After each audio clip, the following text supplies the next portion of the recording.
Screen time salutations to all you internet dwellers out there, and welcome to another episode of Screen Time Continuum. I am Nick, and I'm joined, as always, by Keelan. What's going on, man? Not much, not much. Enjoying this here Sunday and keeping things simple. Like it. Yes. Happy Sunday to you. And we got Mustard here. Dejan, what's going on, bro? Nothing much. Sunday fun day. Like Keenan said, just keeping it simple. Can't complain. It's a good Sunday so far. Because after this, I'm about to go devour some fish tacos. Oh, nice. Yes, that sounds pretty darn good. Thank you so much, you guys, for listening. We're hoping that you're having a lovely Sunday as well, or anytime you're listening to this. We very much appreciate it. Tonight's episode is going to be about the 2007 movie There Will Be Blood, directed by Paul Thomas Anderson and starring Daniel Day-Lewis and what's Paul Dano, I believe, is the other guy's name. Mm-hmm. So we were kind of talking in our last episode about this sort of window that we were thinking of 2000s, early 2000s, mid 2000s cinema, where we thought that somewhere around 2003, 2004, and going into about 2011 or 12, there was this really awesome golden age of cinema and movies that we all kind of really like. Now, perhaps it's all because we're around the same age and we were, heavily into movies during that time, or maybe there's just something to the formula during that era that made very good cinema. But regardless, we're going to be talking about a movie that comes from that era, 2007 to be exact. There Will Be Blood. And it stars Daniel Day-Lewis, which is always kind of a treat. He's known for being very particular about the roles that he takes, and he's definitely one of the most decorated actors there is. But let's just jump right into it, and let's get the first impressions from the boys. Dejan, let's start with you. What were your first impressions? It was good. I mean, I liked it for what it contributed, and it was definitely one of those things where it was refreshing to everything we've been kind of watching. So I didn't know what to expect, to tell you the truth. I've heard nothing but good things about this movie because it was like one of those nominated movies in its time. And I don't know if this was the movie Daniel Day-Lewis has won an award for, or I don't know if that was Lincoln.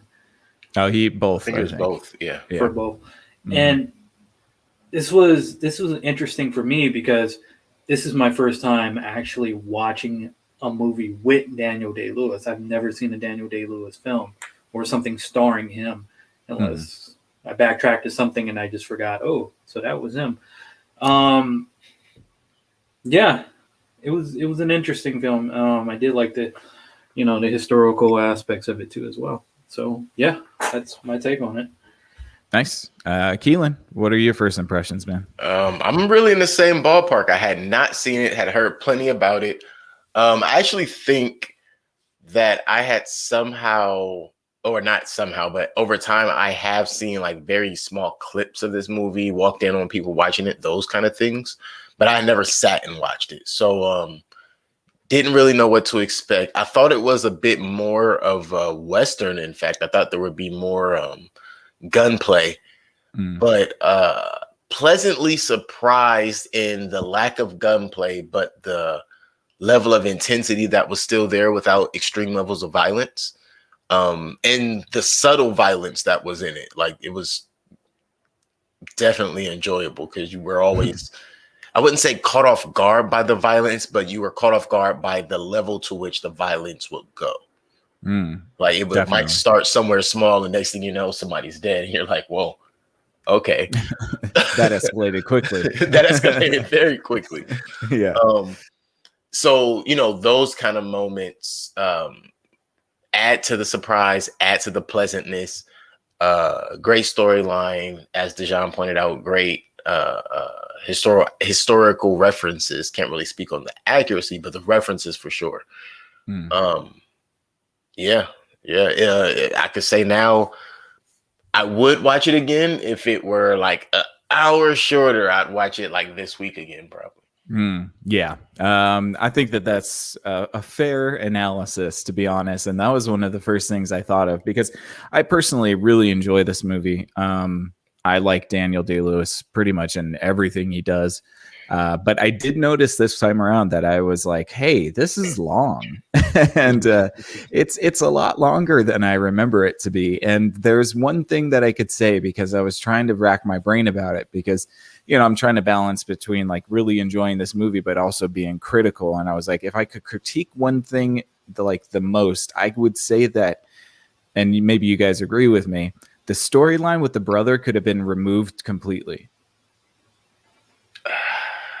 I could see where it would be. But I think it's pivotal to the shift in his character. Okay. Yeah, I was just thinking because perhaps it would take a little bit of time off of the movie. But it does kind of happen right in the middle, and then it takes a derailing because you have to talk about that storyline, which does add to the character of Daniel Plainview. But I think where the story really shines is when Daniel Day-Lewis and then Paul Dano are interacting with each other, and Paul Dano being Eli, the preacher. Right.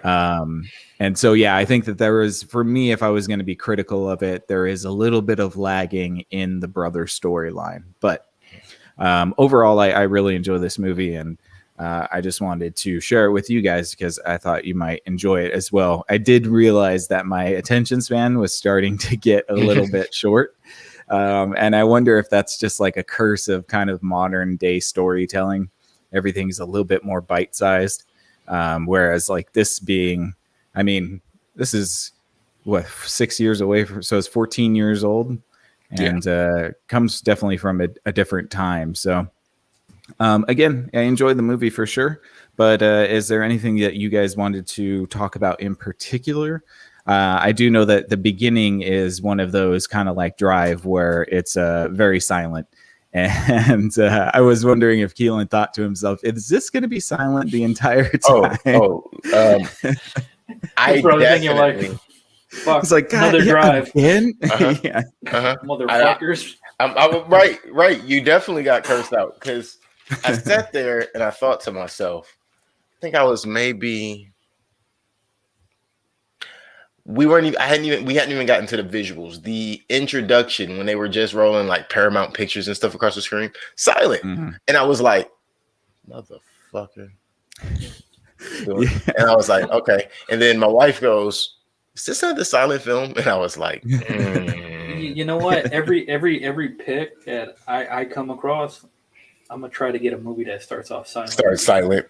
Yeah. What we got to do is we got to find a movie that starts with just a lot of sirens blaring and bomb explosions, and then it gets to like this deafening silence right after all the high action, just for whatever reason. There you go. So we need a movie about HW's life then. Yeah. It's funny because at first I'm like, yeah, that would fit, and then it all played in my head, and I'm like, oh, that's cool, boy. Poor HW. For HW. But yeah, so the beginning is really focused on building the character of Daniel Plainview, played by Daniel Day-Lewis. And he is a silver miner in, I don't know, do they say it's in a particular area? It looks like maybe like Nevada or something like that. They're in California. They're in California when they go to the Sunday Ranch, but I don't know at the beginning of the film if he's in California. I believe they were in California the entire time. Oh, okay. Yeah. Cool. I think what it was is they were like of course it's all undeveloped also. But like just very rural. I suck with that word, but non-urban areas. But just in the middle of nowhere, kind of. Yeah. Because that's what they were doing. Everything was undeveloped. They were literally just looking for whatever they could. And at that time, we consider his haul for what he went down there for. He broke his leg for $340 some odd bucks. Yeah, but in silver. Yeah, in silver. But that gave him the equity to start the oil mining business and go into drilling. And clearly he had an eye for that from excavating for silver and gold. So I believe that from the very beginning they were in California. I don't You're think probably right. Yeah, the only time that they even really mention anywhere else is when we get introduced into Henry. Which is interesting because I was sitting there telling my wife, I was explaining the whole premise of the movie. I'm like, there's this thing of the movie kind of have this steady beat, not too fast, not too slow. And it has the same situation with the storytelling. And it's like, what drove you to be, this person to be looking for oil? And when he was talking to Henry, he was like, well, I was like this geologist or something, like, I forgot, not geologist, but he was studying geological survey. Yeah. He was studying land and shit. So I'm like, so he knew his shit off the bat, right? Which was cool. Yeah, I thought that was worth noting as well. It is. I also want to note back to the silence. 14 minutes, 31 seconds. That's how long. I know. Oh, this is great. I got to do this. I'm looking for these movies. Find more of these. That's great. I love that. Like, 14 minutes. Time that shit. Oh, yeah. Right. Oh, yeah. I rewound it and paused it right as you said, ladies, and pause. You're right. Well, and it is kind of an interesting bit of storytelling too, because it goes, like we said, it goes from him being a silver miner to starting an oil business and kind of drilling with a few guys, and how he comes across HW. One of his workers dies at the bottom of a well, and basically he's got a baby, and he decides, wow, this will be a great business opportunity for me. To tell you the truth, that kind of bugged the shit out of me. Like, that pissed me off. That he just took the baby. So I would say this real quick. I love this character from beginning until the end. And there's just a bit from when we get to that point where I feel like I sincerely, after this movie, I think I got a bias for Academy nominated movies for like Oscars and stuff. I think I've built up a bias for certain movies, and I'll explain that later. Okay. Yeah. No, and so he comes across, he gets HW because one of his workers dies on the job. And the first worker he lost, in fact, while in business. Yes, that is very true. And him being a capitalist, and really this entire story is about this struggle between industry and religion, who has the stranglehold over the people. And Daniel Plainview, Daniel Day-Lewis's character, is like this entrepreneur, capitalist, gold rush guy. And he very much believes in the power of money, and he sees having a son as a doorway into people trusting him. And basically having a son makes him a family man, so that when he goes to screw over towns, he looks like a good guy to the people.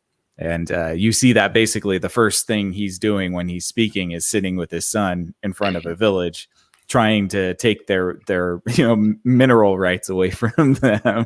And he's talking, and his son's right there, and it's just an interesting sort of character because he is just so ruthlessly about business. And even later in the movie, when he's talking to Henry, he talks about how he sees the worst in people. And, he has this sort of competition. He doesn't want anybody else to succeed. And I think that's, pretty interesting. Yeah, I think that's the foundation for a lot of what was established back in the undeveloped. I'm going to probably reference it that way for most of this episode, but the undeveloped territories back then, it was like you weren't allowed to let your neighbor come on with you. It was you and your family, or them and their family, and that was the choice back then in those days. So I think what we saw, or what we were seeing, is, notice Henry wanted to come on, and or the guy who was playing Henry, you know, he just wanted to come on and hit a job. He just wanted to kind of belong and go along for the ride and enjoy that. You had his other guy, I forget his name. I think it was Fred or Frank. Like his right-hand man guy. Yeah. Mm-hmm. He clearly never really wanted to move up and beyond. He was fine just watching Daniel go crazy, which also, speaking of Daniel, I find it interesting that Daniel Day-Lewis's character's name is Daniel, in that one of Paul's character's name is also Paul. That struck me very interesting. Well, and actually, interestingly enough, I think Paul Thomas Anderson chose Daniel as the name of the character because he knew Daniel Day-Lewis is such a method actor. You have to call him by whatever his character name is. And so I think he chose the name Daniel just to get around the fact that Daniel Day-Lewis won't answer by anything but his character name while he's shooting. So, wow. Yeah, I think that to eliminate confusion with the staff, I think he was just like, let's name the main character Daniel. So that way, when Daniel Day-Lewis gets all weird with his acting, he isn't like yelling at somebody for not calling him, the right name. Hello, Sinclair. My name is Jacob. Yeah. Well, and funny enough, he does so much research for his roles. I know in The Last of the Mohicans, he went and homesteaded and basically lived off the grid for like 3 months to learn like the basics of hunting and building shelters and all of that stuff. So he does a lot to learn for his roles. And I do believe that he spent a lot of time camping in California, learning about oil drilling and all of that before he took the role. Wow.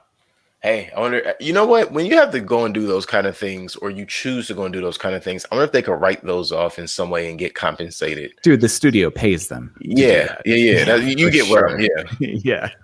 It's so like, he just gets to be like, hey, can I go camping for 3 months and you pay me? Cool. No. I don't need cameras. Just send me. Yeah. Just give me some money and let me go. Awesome. But yeah. So, I mean, the story really is based when, Paul comes to Daniel talking about the prospect for oil in a small town in Tehachapi, and says basically, hey, there's a lot of land here and it's cheap and there's a ton of oil. Why don't you go get it? And he's, they do a little finagling and he pays Paul $10,000 for the information. Yep. 10,000 cash. Yeah. And which he later turned into his own business. Right. Yes, which we find out at the end, which is very sweet. But yeah, so then we get introduced to the Sunday family, which is where the ranch where the oil was cited to be. And we find out that Paul has a twin brother named Eli. And Eli is the preacher of the town. And We sure that wasn't Jim Jones early years? Man. Well, and I really like that sort of play between both of these characters. Like Eli is a man of God, but he wants to be in as much control as Daniel, an industrialist. Like he wants to be the guy, and he just uses religion as his mechanism, where Daniel uses money. Right. And what's even crazier is he wants more authority than the higher power that he wants people to pray to. Oh, yeah. Yeah. I caught that very immediately. And that just reminds me of all of the mega churches and those kind of things. Yeah. It was like the beginning of like, those giant mega churches. He's like exercising somebody. Are you making reference to that asshole in Texas? Which one? Yeah. that seems like there'd be many. That black preacher, when they had the hurricane and they asked him to have oh, right. I forgot his name, but they asked him to have the people come in there and stay, and he's like, he said no. The not black in my damn church. Wait, the black one. I think that was the white. That was I think that Joel was the Osteen. white dude. Yeah. Oh, it was a white dude. That was Joel Osteen. That sounds like now. Now I want to say there was a black pastor in like New Orleans who did something similar. I think it was during COVID. Yeah, that's the guy I was talking about. My bad. But Joel Osteen did it during the hurricane. Yeah. Like when it was all being flooded out. Or I think he was, wasn't Joel Osteen in New Orleans too? He might have a He's few probably better everywhere. ones, but yeah. Yeah. But For they some, asked for some him reason, I was something. thinking it was Texas. That's my bad. It could have been as well. But that's what I'm saying is the one video where he literally said, "Not in my damn church." That was Joel Osteen. That was hilarious. Mhm. Well, Yeah, I mean, and Eli is very reminiscent of that type of Yes. man of God, quote unquote. Can we also notice? So I noticed a few things. First off, the timestamps, like the years. So we started in 1898, then we got to 1902, 1911, when they really start drilling, which also wasn't until 1911 when we got our first words. But around 1911 or so, that's when they drill and get the oil, and everything happens when they meet Paul. We also find out that they were in that the office that Paul met Daniel in was in Signal Hill, California. Oh yeah. I thought that was interesting because they still fracking oil right now in Signal Hill, California. Yep, they are. And that was 1911. So I mean, hey, they definitely found the right place, right?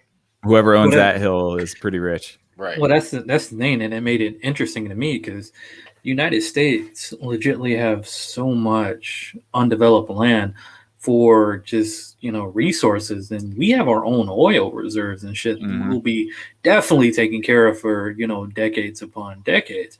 And I thought it was funny, especially coming to the end of that movie when HW, his adopted son, was just like, yeah, I'm going to Mexico. I want to start up my own thing. And, I talked to my wife, and my wife's from Mexico, and she's just like, yeah, they have so much fucking resources out there that has not been untouched.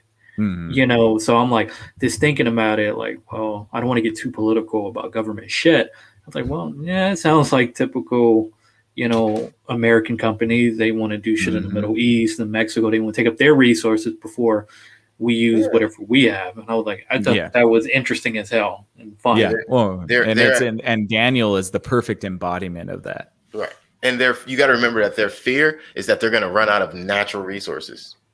Yeah. Well, that's what we come up with, a substitute. But hey, you know how the game of capitalism goes. That's none of my business. We could just leave natural shit alone and let it, keep growing. Let it take its course, man. Look at electric cars now.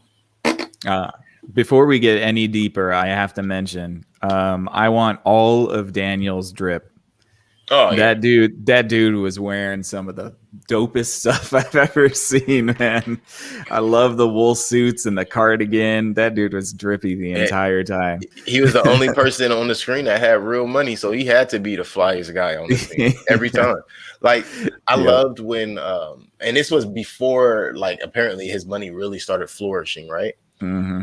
What I loved was, did you notice he'd be sitting there? If you look at everyone around him, he's the only one with like a vest on, or even though he didn't really wear ties or anything, it was like no one else was really as clean. Now, not being funny, I was looking, his nails were clean. Mm-hmm. And a lot of the other guys, their hands and nails, like because most of the movie is guys. There's not a lot of, I also noticed that, like, even when it came to taking care of the kids, it was the guys. There wasn't no women around just to take care of kids. Right. But that was something I noticed too. It's like, wait, but is he even out here doing work anymore? But it's like, no, he was still getting out there getting dirty too sometimes if he needed to. But but he's got the money to bathe. Right, basically. That's what it is. Yeah. And it kind of just like foreshadows the whole idea too, thinking about the whole idea of competition and not wanting someone to succeed. Like, no, you're gonna dress the way you need to dress. For me, hell no, you're not gonna look as fly as me, bro. Right. I didn't even think about that. You're right. With that competition thing, he probably didn't even allow them to. Well, he hardly allowed them time to go to church for the faith. So he definitely probably didn't give them the ass washing time. Right? No, probably not. Probably not. That wasn't probably on the high up on the list there. Yeah. But you know what? I did love his character for that simple reason that it seemed like he was an understanding person that can relate to the common man. And that just kind of brings, I swear to God, I don't want to get too political, but just past things, especially with the past president we had, I think that success for many reasons is that this dude knew to use basic language and relate to the people instead of using this, this vast vocabulary where it's just going to be like, what are you talking about? I Right. guess, but Right. I love that aspect of him, and it seemed like you literally had that respect for the workers and dealing with them at the level like, dude, one of your people just died, Mhm. but get the body up, clean him up. Yeah. Let's give him the proper respect that he deserves. Yeah. And I like Yeah. that. Which Yeah, was all and- for appearances, though. It was, but I do also think that you're hitting on something there, because I do think there is an element to him that actually does care. Like, I do think that he loved HW. Oh, for Like, sure. I think that he really loved, having him around. I think he was an accessory, but he also loved him. He's So, a nice timepiece. And funny, Yeah. funny that's one of the conversation I had with my wife about that. And I'm like, that's what kind of bugged me from the development of this character to the very end, where I'm like, how the hell you guys just throw that away? But if this is based off of historical events, I guess that's the story of that man Mhm. and what had happened. But just from a cinema point of view, I'm like, damn, that's kind of a throwaway. But hey, that's life. People do Yeah. that shit when they let an ego build up, and it bugged the shit out of me when after he did what he did with HW, call him a bastard, a Bastard in a basket. then have that whole fucking reminiscent. I'm just like, dude, I love that kid. And then it's just Yeah. like, But it was Yeah, it's, fuck it's, it. it's But that's that it's the competition. Yeah, you couldn't It's let the HW win competition. that discussion. You kidding me? No. Then Especially at the same since he said he was going to go drill for oil in Mexico. should you just know. kept his mouth shut. I'm like, yeah, I'm He just should gonna have. start. But I mean, that's Pun intended. Right. for sure. But I think he generally did have a love for people without saying it, and having a Mhm. love for kids. Because I'm like, he didn't have to take any type of charge for that little girl that ends up being, That's I guess, true. his daughter-in-law. Yep. I Yeah. was surprised and like, well, yeah. Yeah, I think that's kind of cool. Yeah. Yeah, I don't think he was heartless, but he was very much so selfish. Mhm. Yeah. Big time.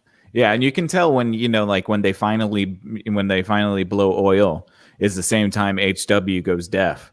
And Right. what does Daniel do? He stays and stares at the oil derrick the entire night hmm without checking on HW again. hmm So it is that selfishness for sure.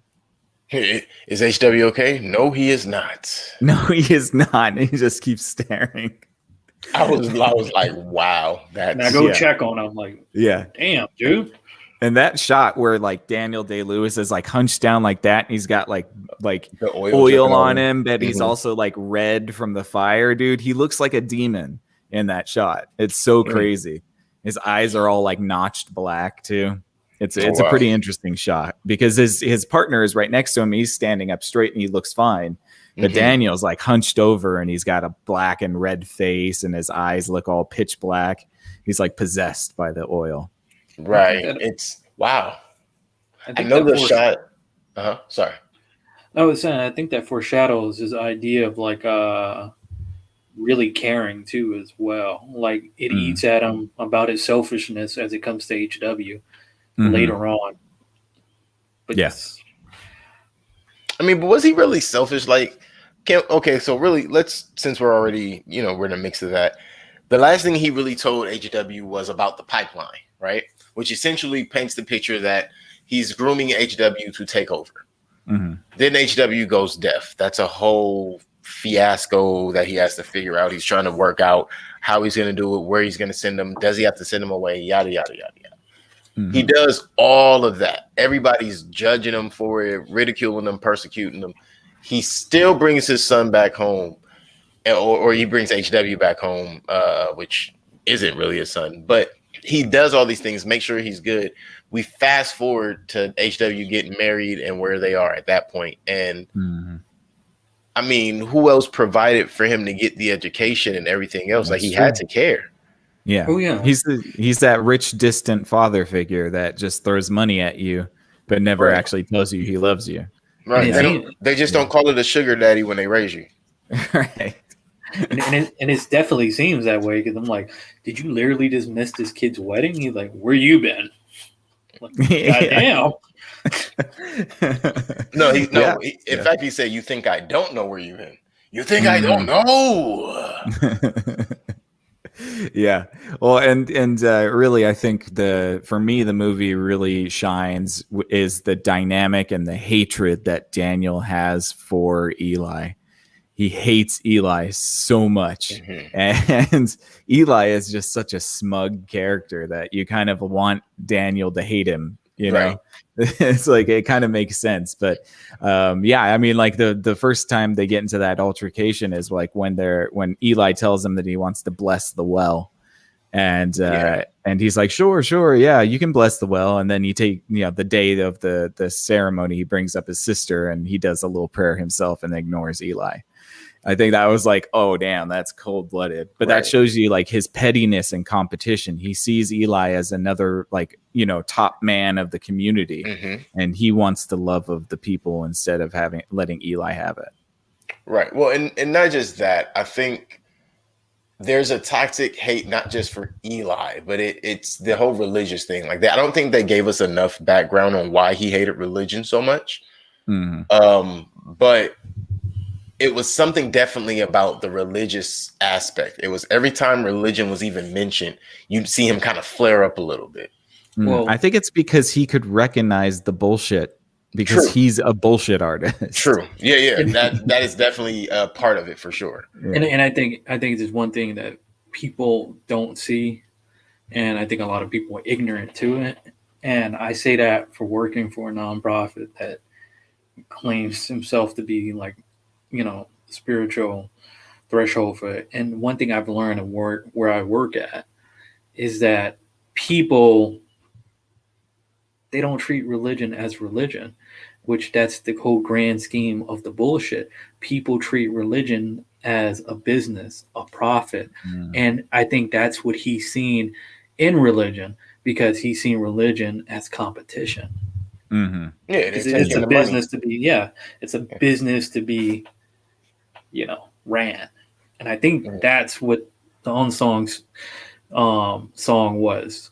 The story behind that's something I just made up, but the Unsong story about that. So yeah, no, I think you're definitely right. Is that he sees the racket in religion because he also is giving off a racket, right? And you know, so it's like, yeah, you know when you see one, and and it's usually because you recognize something about it. Yeah, exactly. Right. Fucking parlor tricks. Yeah.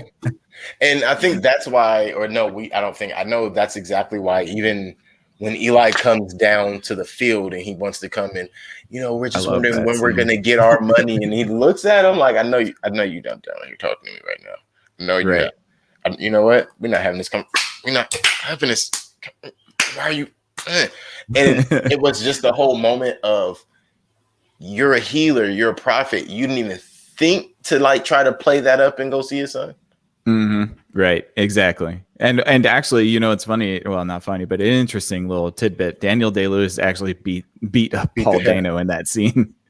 So those are actual screams from Paul Dano, because Daniel Day-Lewis was trying to drown him in the oil. Screaming like a little bitch. Those screams was definitely shrills. I was like, yes, that is some crazy screaming. I don't think I've ever heard anything that real. Right. Halle Berry didn't seem that realistic in Monsters Ball, and that was real too. Yeah, and I think, you know, like I think he sees something like HW's going deaf, and you know, then he sees somebody like Eli who's like, you know, claiming to cure somebody's arthritis, and you know, that's why he just snapped. He's like, yeah, why didn't you heal my son? You know, if you're this prophet or whatever. And well, so I think there it is where we see the similarities in Eli and Daniel and the differences. From there, we start to see their similarities and differences, right? At the end of the day, like you're saying, I totally agree now. Like when I think about it from that context, Eli was the weaker version. Like he hadn't learned the tricks of the trade the same way Daniel had. And Daniel was really just pissed off. Like, you gonna try to play me? Right. Like you don't even know you standing in front of your superior. That's how bad you are at what you do. Right. Exactly. And that's just an interest. Like you take that whole thing and you bottle it up, and it's like, okay. Then you start to understand the angry parts of Eli, like him being mad at the dad. It's like you mad at the dad, but he gave you full control over the deal. You still fucked it up. Yeah, yeah, of course. Yeah, he got screwed over by it. Yeah, Right. And so to turn around and then you're mad and you're threatening your father, and it's like, all right, bro, you're doing a bit much. Funny enough, that shit overshadowed. You kept fucking up the deal, and you fucked up the deal to the point that someone else is drinking your milkshake at the end. Literally, that's exactly right. Yeah, you got too greedy. You wanted it all. You know what I mean? And unfortunately, you went against somebody who is way better at being greedy than you are. A better chess hustler. Yeah, exactly. Yeah, and so then kind of in the middle of the story is when we get the brother popping up, Henry, and I don't know. I mean, like I think from the get go, I knew there was something wrong about that dude. Yeah, I thought he was a hired killer. Okay, yeah. I mean, he could have been, but he blows this whole story about them being brothers and half brothers and. He's got a good cover. Seems to know details about Daniel's life and all of that stuff.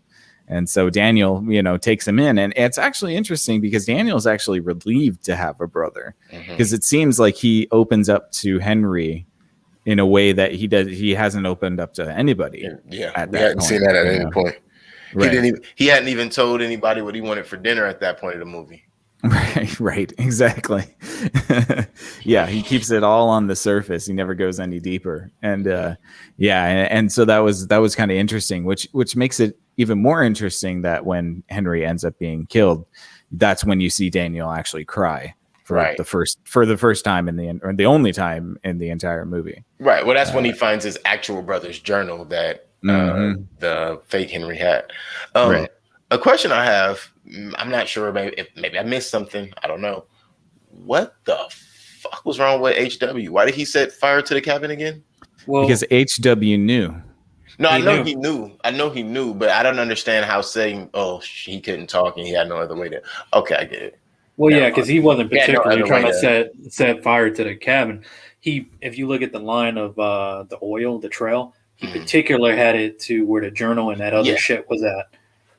But it's fucked up because Daniel, the Lewis character, Daniel, of course, it's like he never addressed that shit and I guess it comes up to the point where he does that, that fucking parlor trick in that church, and he's like, well, I gotta fix this shit by bringing him back and try to, really make up for me being a prick to my son. Okay. Until his son put hands on him, then he's like, all right, that's enough. Little dude definitely stole on him. Yeah, I think that was a good scene actually too, because there wasn't anything happening. It was just that one long shot of him and HW in that field. I think that was a really good scene. But yeah, I mean, the dude didn't know what the Peachtree Ball was or the Peachtree Dance was, and that's what triggered him. That's what triggered Daniel to be like, "Who the hell are you?" It took me a minute. Right? Yeah. Listen, that was different. He killed him a very different way. But the whole Peachtree Ball thing, at first I didn't catch it, and I had to rewind. Like, wait, what is it? What triggered him? Like, and I just like 2 or 3 times. I'm like, what triggered him? And I'm like, it's you're not exhausted. You just don't know what the hell I'm talking about. Right. Exactly. Yeah. And yeah, that takes a little bit. Like, yeah, this movie doesn't necessarily try to explain anything. Just hopes that you understand. But yeah, some of those things. I mean, like I even had to watch the movie with subtitles on because Daniel speaks in such a way where it's like I can't differentiate what the hell he's trying to say, and he's a cowboy Sean Connery. Yeah, yeah. He's a snake oil salesman too, so he's got slick words, and sometimes when you just speak fast, people just trust you. I tell you everything you need to know, huh? Just being relatable and saying simple dialogue. Right. Hey, if you have a script that works, why change it? What I thought was also interesting is like how the fuck did he know that there was an oil pit there?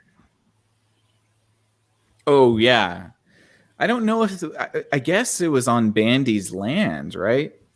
Because Oh Bandy yeah, wakes him up true. the Because next Bandy day. wakes him up. You're right. Yeah, Maybe yeah. that was So I where they were guess supposed to be, or that's how they lured Bandy out because he was tired of waiting on him.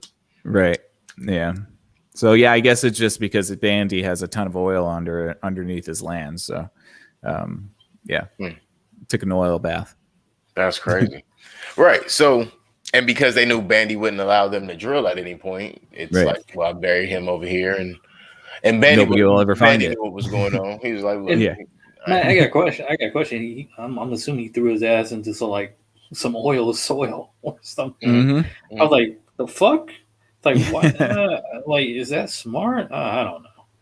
I mean, It'd probably preserve him, to be honest. that's what I was Yeah. thinking. Yeah, it would petrify him versus have him decompose. So it didn't. I didn't Mhm. understand it either. But I'm also thinking that murder laws back then were different. Who gonna prove it? Yeah. Exactly. Yeah.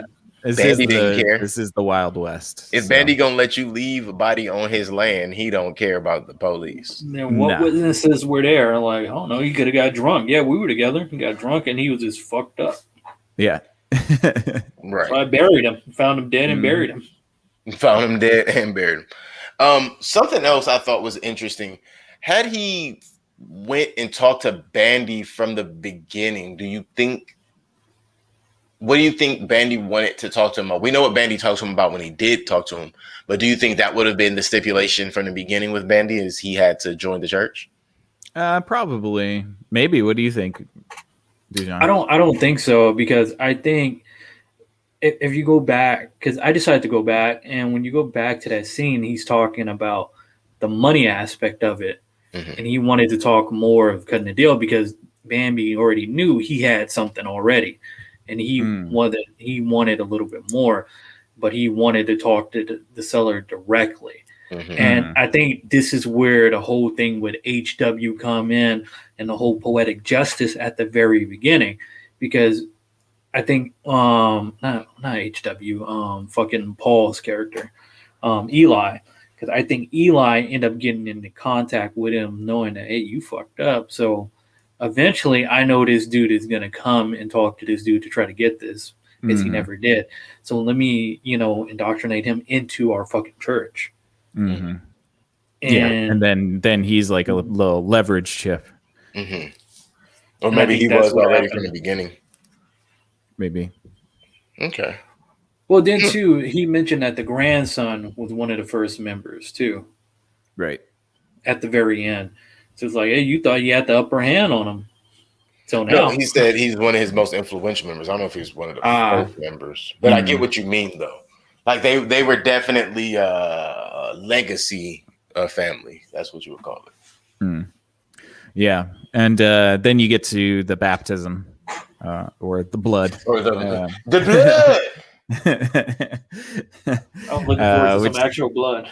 man, that was a really great scene. I think that was shot really well. I just say again the hatred Daniel has for Eli, but he's like in his mind, you can see him weighing the options: millions of dollars or my dignity, millions of dollars or my dignity. He wanted to beat the crap out of that boy. He looked at him like, all right, Yeah. look, and got him back. What? 12 years later, still 12 got him years back. later, still got him back. Yep.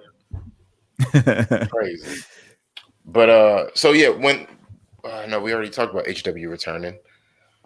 Because so that's what's interesting. He gets baptized and then HW returns, and it started making me feel like, was the whole faith and business union thing a part of the succession of everything? Me, once I started understanding the message, like, oh, okay, I get where this is going, how this is working. Like the business side of religion and the business side of business, at some point, they have a common goal, and it's money. So where, if you allot prayer time or, those, back then it wasn't like they didn't have unions, so, or actually they might have had railroad unions and stuff back then already.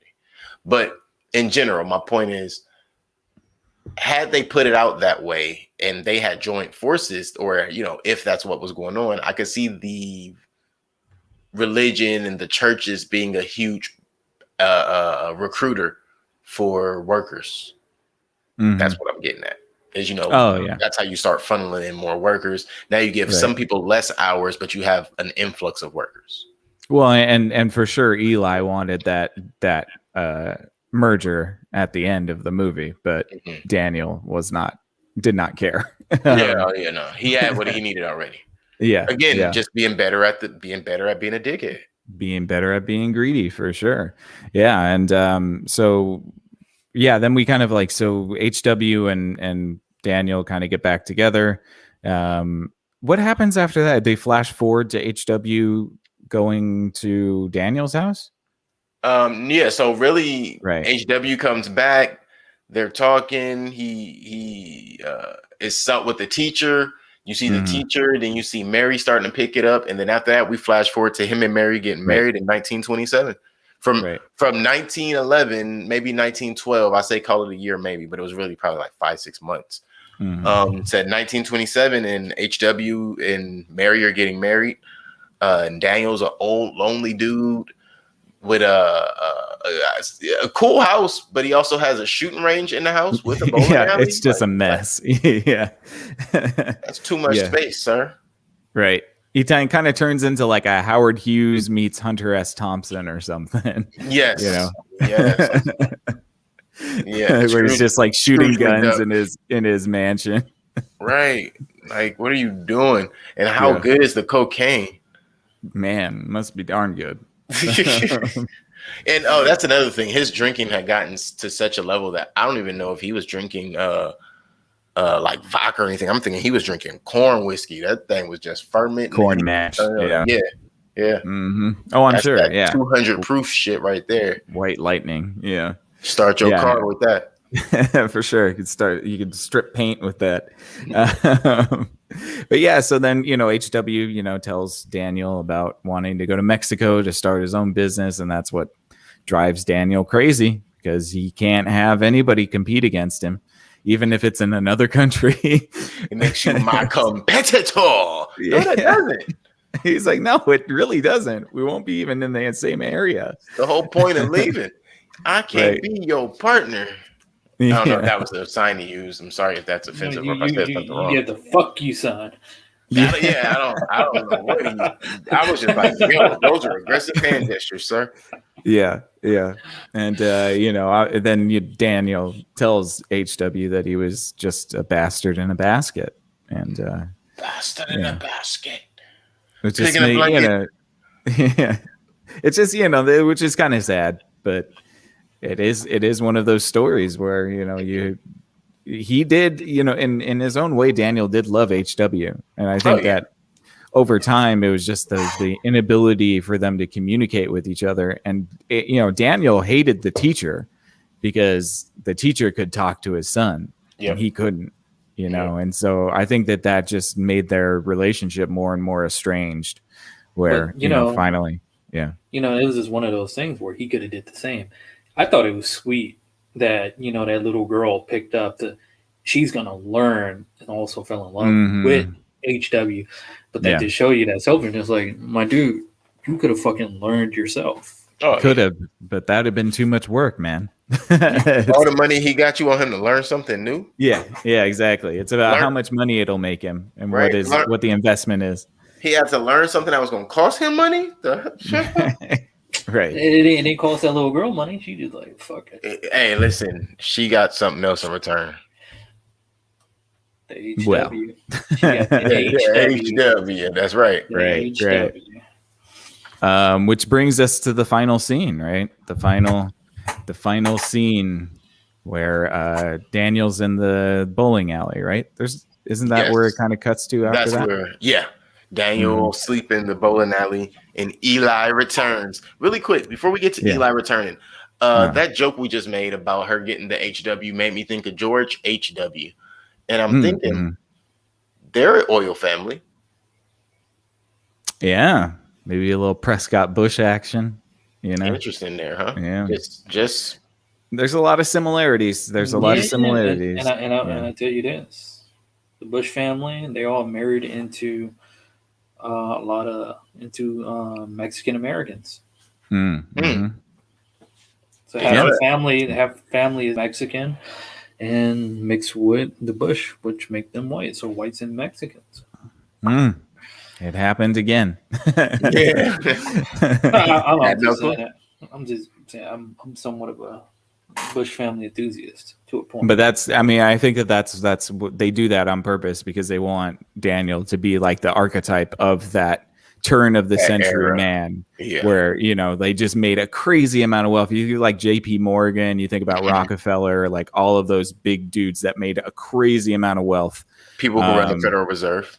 Right. Yeah. Well, won't talk about that. Sorry. No. Yeah. No, it's true, but it is true. And yeah, so it is interesting to see Daniel as that sort of archetype, and they kind of take bits and pieces from all of these people that have been that person over the years.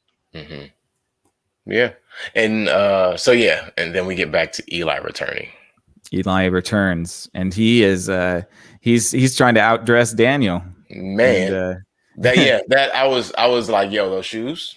All right, I see what you're doing here. So as soon as I seen the shoes, I was like, oh, Eli's back. Eli's back. Yeah. Those are world traveling shoes right there, buddy. That's right. I would still take Daniel's cardigan over Eli's outfit, to be honest. Everything except for the hat. Yeah.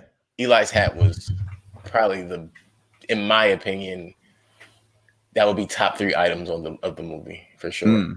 Yeah, it was a nice one. It was very nice. Yeah. You guys, I'm really trying to catalog it right now. I think it would be top 3. I want to get my son one of those onesies he's wearing. The onesie, the Long John onesies.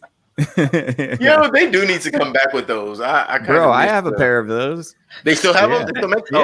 Yeah, you can still get them. I can find me some twill onesies, yo. There we go. With the ass out, right? Got the little butt flap, like the button flap. Yeah, I'm like just a stork drop me off. Out of curiosity, did any of those have like a front flap? I mean, yes, they do. Yeah. Well, so that's probably that's where knockoffs of what boxers came from, I'm guessing. Yeah, maybe. Yeah, perhaps. I also noticed, speaking of olden style clothing, they had swim pants, like pants that are built. I thought that was very interesting because I never thought pantaloons. Of that. Yeah. People used to get like dressed up in suits to go to the beach. You know what I mean? Right. Like they had those tank tops and then the long shorts. Right. Right. Yeah, but it struck me interesting because I thought to myself like, oh, okay, so they had to go to shorts because of the drag that's created from you wearing pants. So I'm like, yes. All the excess material. Yeah. I'm probably like, we got to make this shit sexier. Got to make this. Got to show more man leg. Skin. Where's the hair? The hair, ladies. Let's go. That's right. But yeah, so I mean, Eli is doing his thing. He's trying to convince Daniel to go in with him on the Bandy plot because Bandy finally died and his grandson is willing to sell. And this is probably the best part of the movie, to be honest, is when Daniel makes him claim that he is a false prophet and that God is a superstition. And I think that scene is so good because he makes Eli say it so much, and then as soon as he's done, like satisfied, he's like, "Oh no, that oil's gone. It's gone. It's gone." Those are already dry. Those have been drilled. No, it hasn't been drilled. It's called drainage. Let me give your ass an analogy. Right. Oh man. Which is so great because he had that in his back pocket the entire time. And he was from the beginning. Even I don't even think he needed Bandy's land. Just for the pipeline. He did for the pipeline. Right. Yeah. Okay, gotcha. Yeah. But for the oil, he had already taken everything around it. So whatever was under Bandy's land was his too. So use that straw. Yeah, you got to use the straw. If I have a milkshake and you have a milkshake and my straw reaches all the way over there, I drink your milkshake. Hey, back up off me and my milkshake. Hold up, player. I'm tossing that shit. That shit out of my milkshake. Oh, But yeah, man, you can even see him when he says drainage. Like Daniel Day-Lewis, like drools. You see that long thing of drool come out of his mouth. That was excellent camera work. Oh, I'm sorry. I would have, if I was on the Trump campaign back then, I'd be like, you know what? Let's hire that dude. Hire that guy just to say drain the swamp.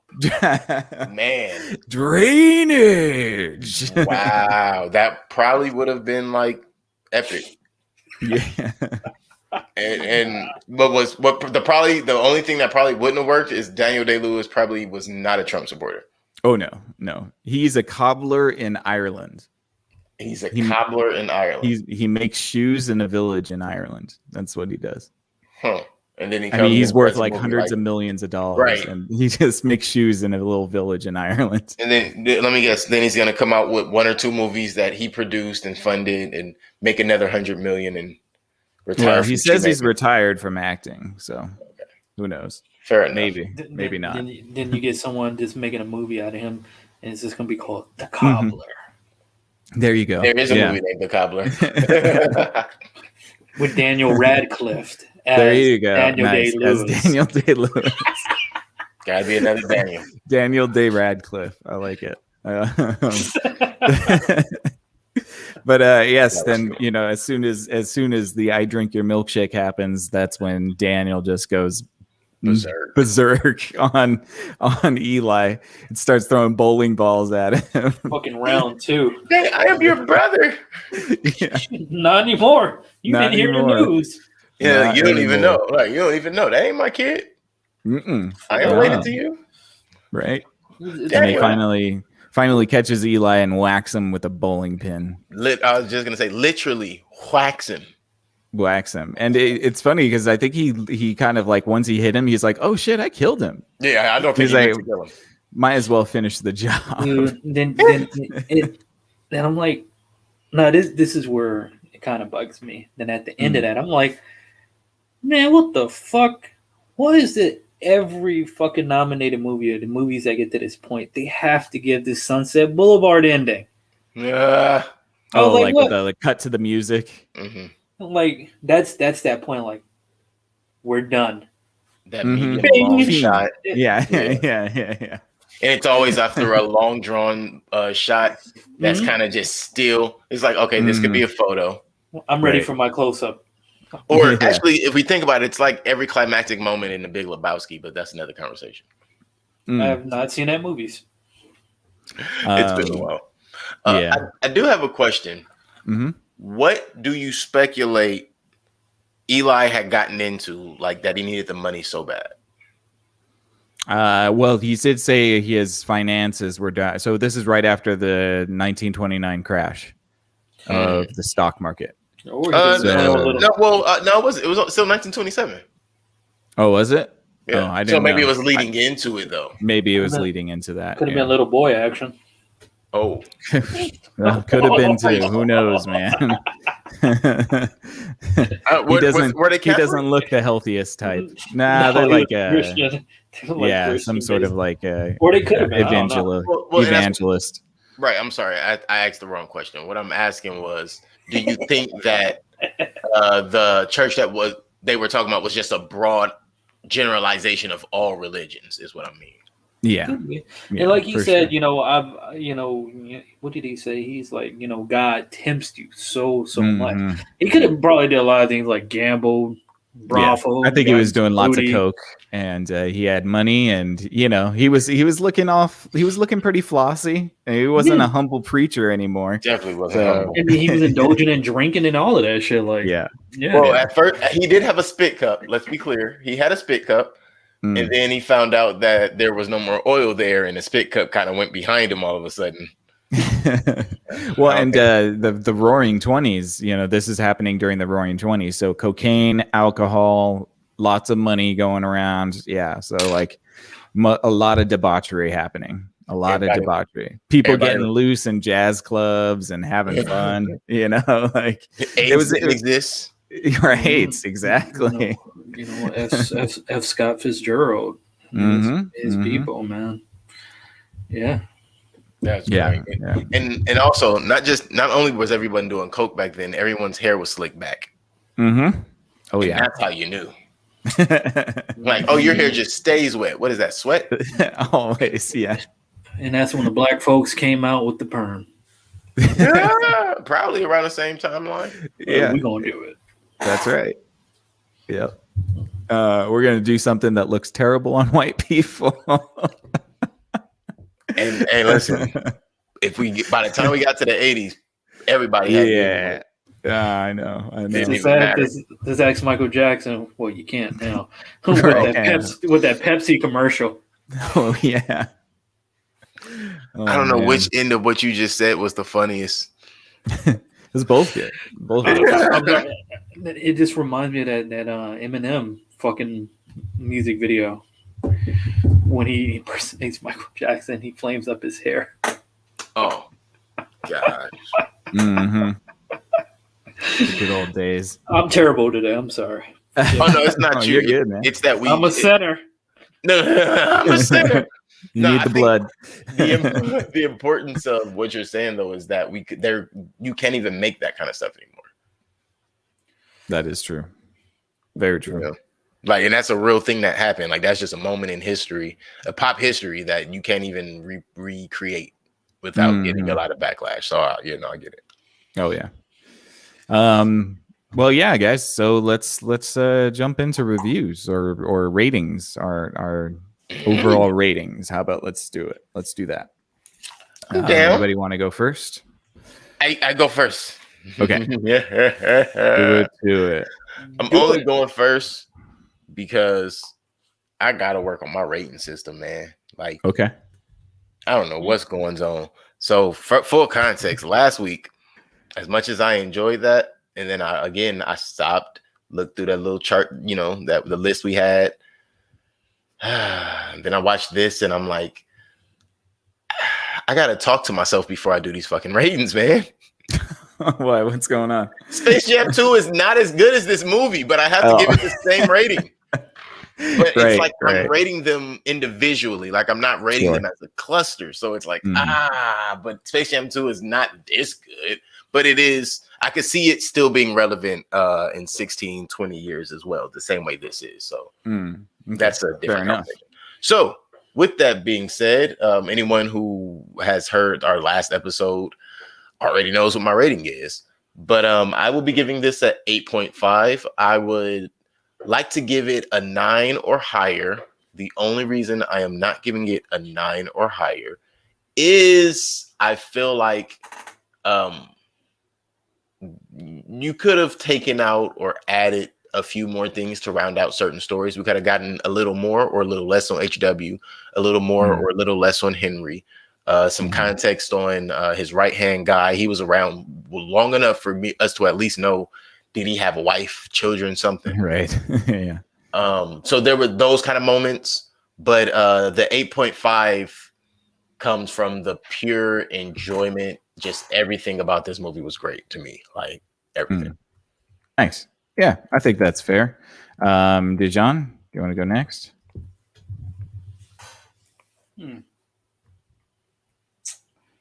I'm searching for food along with my teeth, which I don't have any food stuck in my teeth because I haven't eaten yet. Oh, and by the way, Keelan, the right-hand man is, let's see, I'm looking for him right now. I believe, I think he was in Game of Thrones, right? He's in a few things. I've seen him in a lot of different things. Yeah, he looks familiar. He does look familiar. Yeah, he's a Mance Raider. Oh, you're right. That is Mance Mance Raider. Raider. Yeah. Dang, There you man. go. Time. And you really quick, this was around the same time. Yeah, this 2007, and he was in, around 2010, I think. Yeah. Yeah. Okay. Yeah. So right off the back of this. Wow. Yeah. Pretty cool. Pretty cool. All right. Sorry, Dijon. No. You're good. You're good. I'm just thinking about it. I'm still thinking. Jesus Okay, Christ. all right, that's fair. That's fair. So I'm gonna be honest. After going through everything and learning that this movie was like actually based off some historical shit, I'm giving it a straight up 8. I'm giving it a straight up 8 for the simple reason. I mean, I love the beats of the movie. I thought it was fresh. First Daniel Day-Lewis movie I've ever watched. And maybe because you didn't mention The Last of the Mohicans, and I'm like, didn't I watch that movie? Yes, I did. So that I can remember now, or Right. it's just relevant to me. So I liked everything about it, probably up to the end, but I have to excuse that for the simple reason this has historical aspects to it. If it didn't, I would have probably gave it like a 7.8. I would have did like a 7.5. But a 7.8, I would have probably fucked up the scaling for everybody tonight if I didn't. But I say that because I liked everything about it. They hit some spots, and I felt a little bit gushy and shit because that whole father figure and all that other good special Care Bear inside feeling shit. But I loved everything about it except the ending, and that's just me being a bit nitpicky because I just felt like that ending itself was where the best the grade A performance was at. That ending and the church scene, those are the two that really, really just capture those moments of acting for me for these two actors, and I thought that was just great. But that last bit, kind of like I referenced like Sunset Boulevard. I'm like, why you guys got to do that for every, movie up in this tier? I'm like, you don't have to do that, but I guess it worked out the way it is. Right. But yeah, straight up 8. Awesome. Yeah. If it was a little bit shorter, straight up 9. Right. Yeah. Right. I feel that. I think I'm going to go with a 9. It holds up good for me. I've loved this movie for quite some time. I think Daniel Day-Lewis is really excellent. I think Paul Dano is really excellent. It loses a point for being too long. Definitely. You could have shaved off 30 minutes, and I think that would have been really wonderful. But I'm not going to, it is a mood. You do have to kind of let yourself sink into the story. And if you're very conscious about how long it's lasting, it's just going to last even longer. So sometimes you just got to sink into the story and try to enjoy it as much as you can. And I did pretty darn well. Again, I really enjoy the cinematography. I like some of the shots in this. I really enjoyed the shot of Daniel staring at the oil derrick on fire. When he murders his brother, there's a really good shot. When he's in the ocean, there's this shot of him just from the shoulders up with this wave coming at him from behind. That was a really good shot too. So I appreciate the cinematography for sure. So I think I'm going to go 9 out of 10.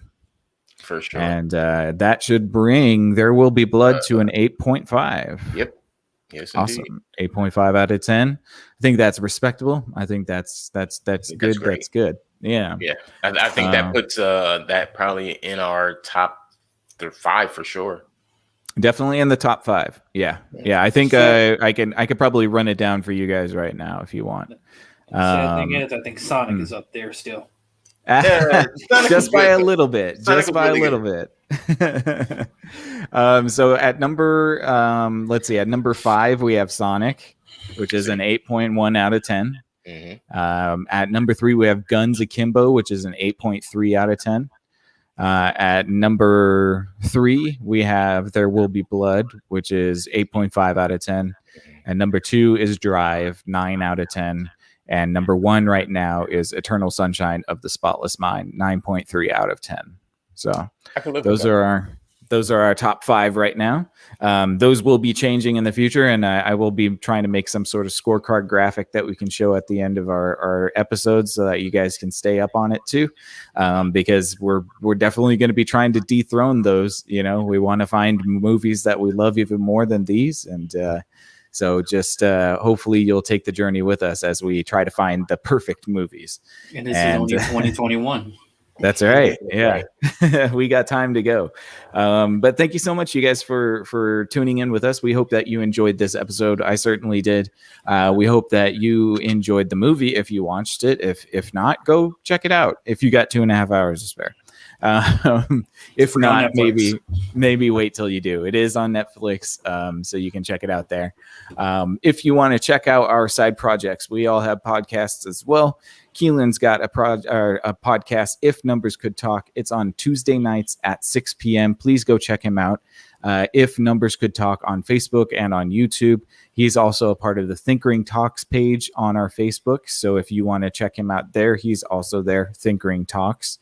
The Mustard has his Twitch live streams on Tuesday and Thursday at 10 p.m. Please make sure you check him out. It is Strawberries and Coffee on Twitch. Go give him a follow and tune in with him on Tuesdays and Thursdays at 10 p.m.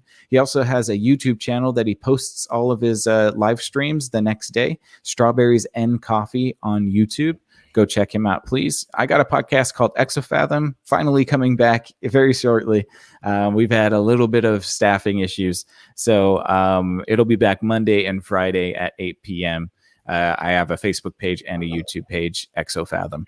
But if you're a purist and just want to hear us blabber on about movies and TV, and critique things for which we have no credentials, thank you for taking this trip through the Screen Time Continuum with us. For Screen Time Continuum, I am Nick. I'm Keelan. I'm the Mustard. Good night, you guys.